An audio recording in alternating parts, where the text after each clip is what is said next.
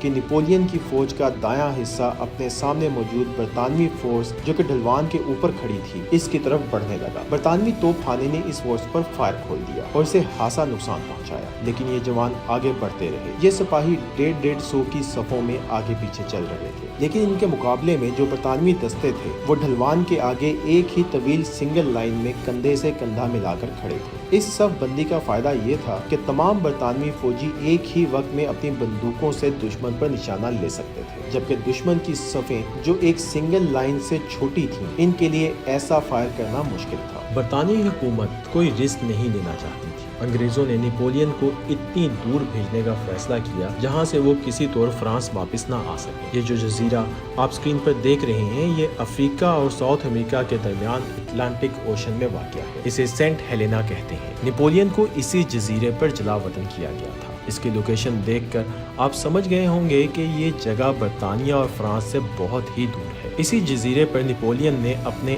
آخری برس گمنامی میں اور بیماری سے لڑتے ہوئے گزارے، جہاں انہیں رہنے کے لیے یہ گھر دیا گیا تھا جسے لانگ ووڈ ہاؤس کہتے تھے۔ اسی گھر میں نپولین نے اپنی یادداشتیں بھی لکھوائی۔ نپولین چونکہ واٹرلو کے میدان میں ہی بیمار ہو گئے تھے، اس لیے جزیرے پر انہیں انگریزوں کی طرف سے ایک ڈاکٹر بھی مہیا کیا گیا تھا، لیکن علاج کے باوجود وہ صحت یاب نہیں ہو سکے۔ شاید واٹرلو کی شکست اور اپنے امپائر کے چھن جانے کے ڈپریشن نے انہیں بیماری سے مقابلہ کرنے کے قابل ہی نہیں چھوڑا تھا۔ 5 مئی 1821 کے روز نپولین بوناپارٹ کی موت ہو گئی۔ ان کی عمر محض 51 برس تھی۔ انگریزوں نے ان کی لاش کا پوسٹ مارٹم کروایا اور اس سے یہ بات سامنے آئی کہ انہیں معدے کا کینسر لاحق تھا۔ دوستو، نپولین ایک مشہور زمانہ جنرل تھے، اس لیے ان کی موت کی کہانیاں آج تک ختم نہیں ہوئی۔ یہ معمہ آج بھی حل طلب ہے کہ انہیں انگریزوں نے زہر دیا تھا یا واقعی ہی یہ کینسر کی وجہ سے مرے تھے۔ کہا جاتا ہے کہ انہیں مارنے کے لیے آرسنک زہر استعمال کیا گیا تھا، جو کھانے پینے کی کسی چیز میں ملا کر انہیں دیا جاتا تھا۔ پھر جدید میڈیکل ایکسپرٹس اور ہسٹورینز اس کے برعکس یہ سمجھتے ہیں کہ نپولین کی موت معدے کے سرطان